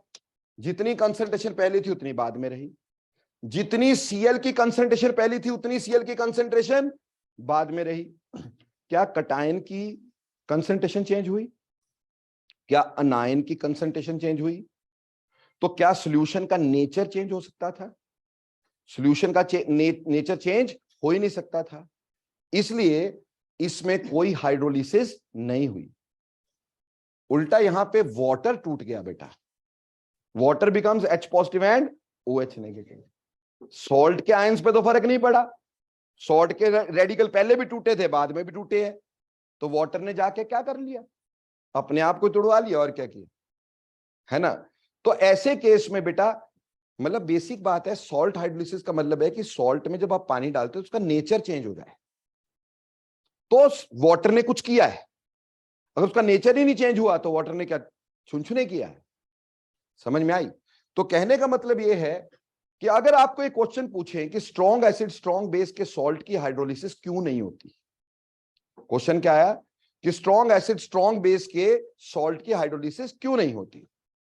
आप बोलोगे स्ट्रॉन्ग एसिड स्ट्रॉन्ग बेस के सॉल्ट में जब वाटर डालते हैं तो स्ट्रॉन्ग ही एसिड बनता है और स्ट्रॉन्ग ही बेस बनता है जो डिसोशिएटेड रहता है, जिस वजह से concentration of basic radical as well as acidic radical वो चेंज नहीं होती।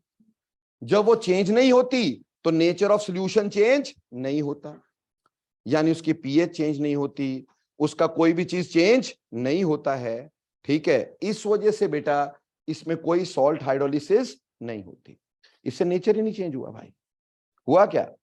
पर अब मैंने क्या किया, मैंने लिया बेटा सोडियम एसीटेट। क्या लिया? Sodium acetate.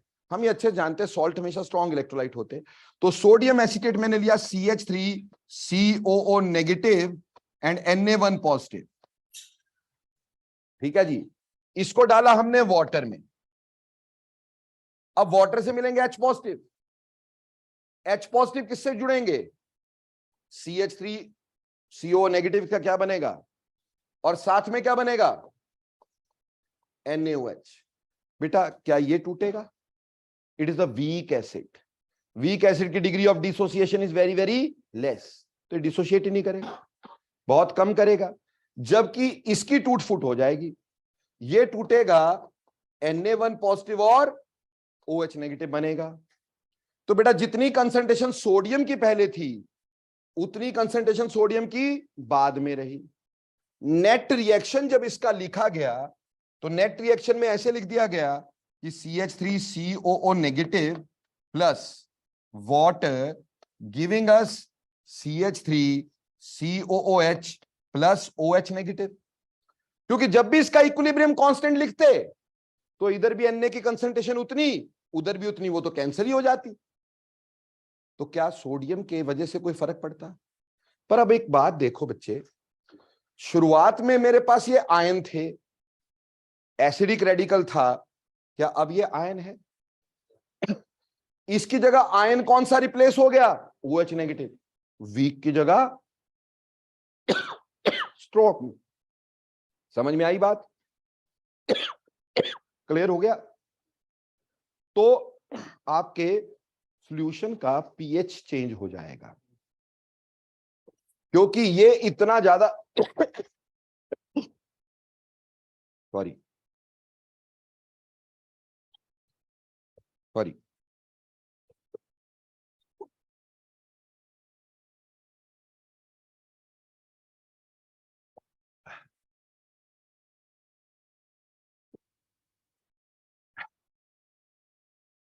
तुम्हें बेटे एसिड्स की स्ट्रेंथ बताई थी मैंने, एसिड बेसिस की स्ट्रेंथ बताई थी ना एक जगह पर।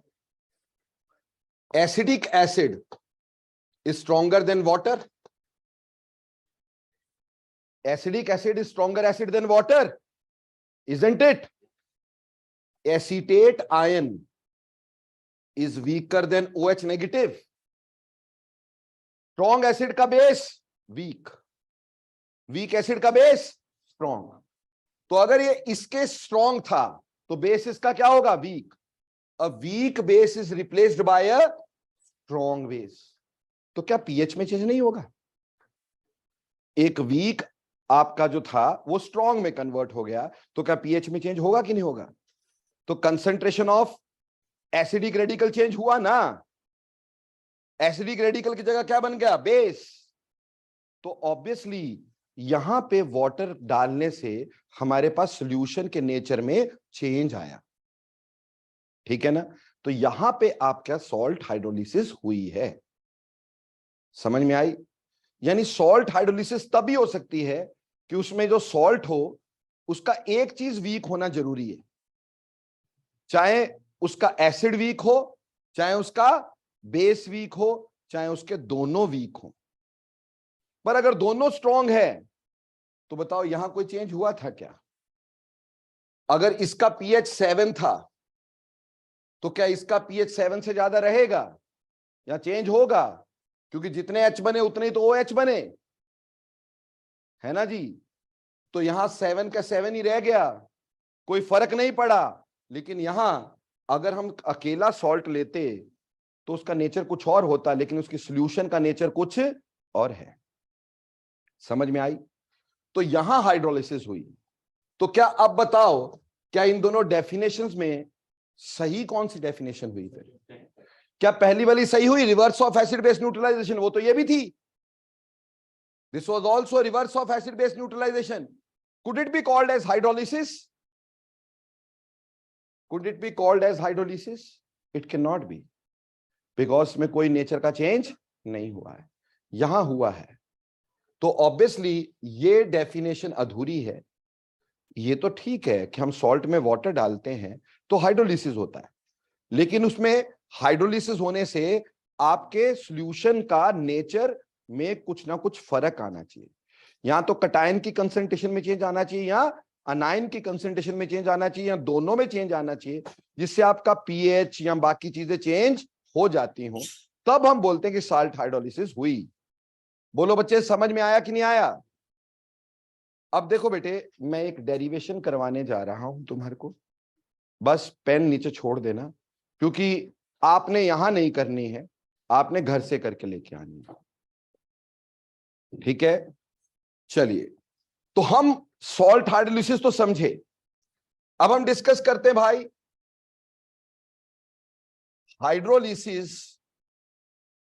Hydrolysis of a salt of weak acid and strong base। कोई वीक एसिड और स्ट्रॉन्ग बेस के सॉल्ट का हम हाइड्रोलिसिस करके दिखा रहे हैं आपको। देखो बेटा, जब कभी बुक में देखोगे तो एसिडिक रेडिकल को ए, बेसिक रेडिकल को बी, ऐसे लिख के ए बी करके इसकी कर देंगे सारी की सारी हाइड्रोलिसिस। हमारे को समझ नहीं आएगा क्या ए और क्या बी। तो उसको आसानी से समझने के लिए मैंने एक स्पेशल एग्जाम्पल तुम्हारे लिए ले लेना है। ठीक है, बुक में देखोगे एच ए एसिड को लिखते हैं, BOH बेस को लिखते हैं, और उसको लेके सारी डेरिवेशन करते हैं, पर वो हमारे को समझ नहीं आती कि क्या है, थोड़ी कंफ्यूजन रहती है। तो मैं थोड़ा इजीनेस की वजह से आपको एक एग्जाम्पल ले रहा हूं। For this let we take an example,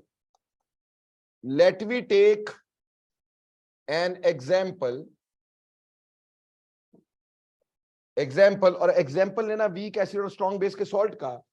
से मैंने CH3COONA ले लिया। क्या ये वीक एसिड स्ट्रॉन्ग बेस का सॉल्ट है जी? बोलो फटाफट। अब देखो बेटा, इसको मैंने डाला पानी में, तो थोड़ा सा इधर ध्यान देंगे तो बहुत आराम से समझ में आ जाएगा बच्चे। हमारे पास था CH3COO negative, Na1 positive plus that of water. ठीक है जी। अब इसके साथ जुड़ के हमारे पास क्या बनेगा बेटा? CH3COOH। क्योंकि ये वीक है, ये डिसोशिएट नहीं करेगा। On the other hand NaOH बनेगा जो कि स्ट्रॉन्ग है, तो वो डिसोशिएटेड रहेगा कि नहीं रहेगा? इसमें जितनी कंसंट्रेशन Na की पहले थी उतनी बाद में रही, तो वो कंसंट्रेशन वैसे ही कैंसल आउट हो जाएगी। तो नेट इक्वेशन कैसी रह जाएगी?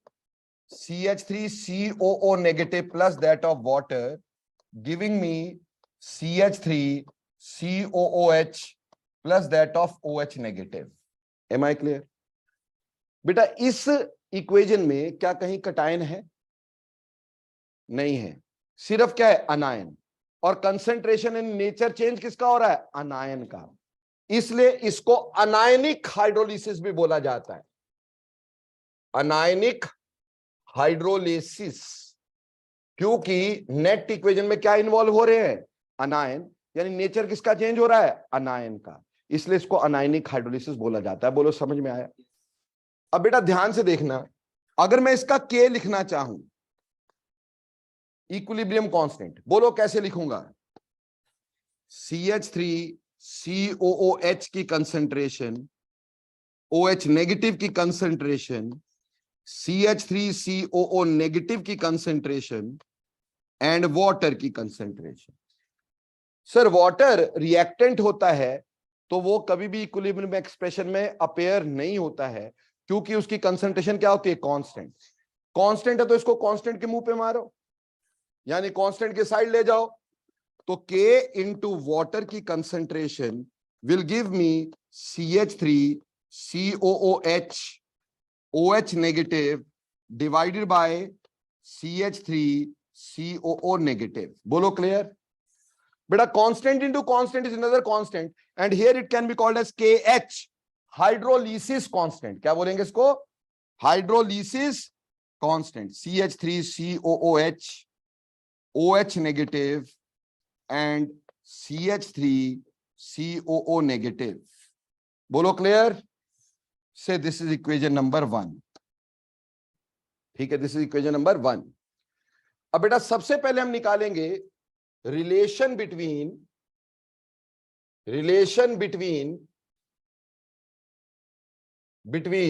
KW, क्योंकि हम वाटर में डाल रहे तो वाटर का KW होता है, साथ में KA क्योंकि वीक एसिड है तो KA का रिलेशनशिप भी देखना है। तो हमें KW KA का रिलेशनशिप देखना है भाई, क्या होता होगा यहां पर। ठीक है जी, उसके लिए ध्यान देना। इधर मान लो शुरुआत में मैंने कंसंट्रेशन यहां पर, यहां चलो बाद में करते, इसको पहले कर लेते रिलेशनशिप को। बेटा मेरे पास ये है, ये था, इसमें OH है, लेकिन वाटर के अंदर H भी होता है। क्या इधर H है? तो डाल देते हैं, पर अगर एक जगह डालेंगे तो मुश्किल होगी। तो ऐसा करते हैं, multiply and divide 1 by H3O positive. ठीक है बेटा, KW के लिए H3O पॉजिटिव तो चाहिए ना, तो दोनों से मल्टीप्लाई डिवाइड कर दिया, क्या बन गया? KH is equal to CH3COOH OH negative divided by CH3COO negative into H3O positive divided by H3O positive. कोई फर्क पड़ा अगर मैंने मल्टीप्लाई डिवाइड सेम से कर दिया? कोई फर्क नहीं पड़ा। पर ऐसा करते हैं, कटायंस अनायन जुदा जुदा पड़े हैं, लैला मजनू को साथ में जोड़ देते। तो ऐसा हुआ जी, KH जो आ गया वो आ गया CH3COOH OH negative. OH negative को थोड़ा अलग कर देते ना भाई, पार्क में उठाना इनको। ठीक, और यहां पे OH negative into H3O positive, positive negative को अलग से जोड़ दिया, डिवाइडेड बाय CH3COO नेगेटिव और यहां पे H3O पॉजिटिव। तो भैया लैला मजनू इकट्ठे बिठा दिए हमने, पॉजिटिव नेगेटिव। पर अगर बेटे मेरे पास ऐसा होता KA एसिटिक एसिड का कैसे लिखते बेटा? याद है एसिटिक एसिड का KA कैसे लिखा जाता है? Ionised form by un-ionised form, ऐसे लिखते हो। KA लिखते, we know nothing. We know that KA is equal to CH3COO negative H3O positive divided by CH3COOH होता है कि नहीं होता है? क्या KA ऐसे लिखा जाता है भाई? Ionised form by un-ionised form. अगर आप इसकी इक्वेशन बनाते एसिड की तो KA ऐसे निकालते। बेटा ये इससे उल्टा है कि नहीं है? ये इससे उल्टा है कि नहीं है? तो क्या मैं ऐसे लिख सकता हूं कि KH is equal to 1/KA? बोलो क्या लिख सकता हूं मैं? इनटू ये किसके बराबर है? KW। तो बेटा KH की वैल्यू क्या आ गई? KW/KA। हो गया रिलेशनशिप क्लियर? आ गया रिलेशनशिप निकालना? कोई दिक्कत किसी को? तो बेटा ये था relationship between the KW, KA and KH। So KH will be equal to KW/KA। Any doubts? अब हम अगली बात करेंगे डिग्री ऑफ हाइड्रोलिसिस। क्या निकालेंगे? Degree of hydrolysis. यार इसमें ना ऐसा करते हैं, नेक्स्ट टाइम करेंगे इसके आगे। ठीक, इसको भी दोबारा करवाऊंगा मैं आपको, क्योंकि पता क्या अभी PH तक जाना है। ठीक, बहुत सारा समय लग जाएगा और फिर क्वेश्चन करवाना है, तो अधूरे में छोड़ूंगा ना तो ना तुम्हें फायदा ना मुझे फायदा। तो इसके बाद अगली क्लास में लेते हैं अपन लोग। ठीक, हम यहीं से दोबारा अगली क्लास में लेंगे। ठीक, और सारी सॉल्ट हाइड्रोलिसिस पूरी कर डालेंगे। चलो, थैंक्स अ लॉट। ऑनलाइन वाले बच्चों समझ में आया कि नहीं?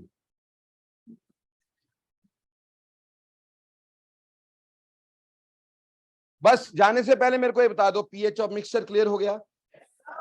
सॉल्ट क्या होते, कितनी तरह के होते समझ में आ गया? सॉल्ट की हाइड्रोलिसिस क्या होती है समझ में आ गया? Thanks lot.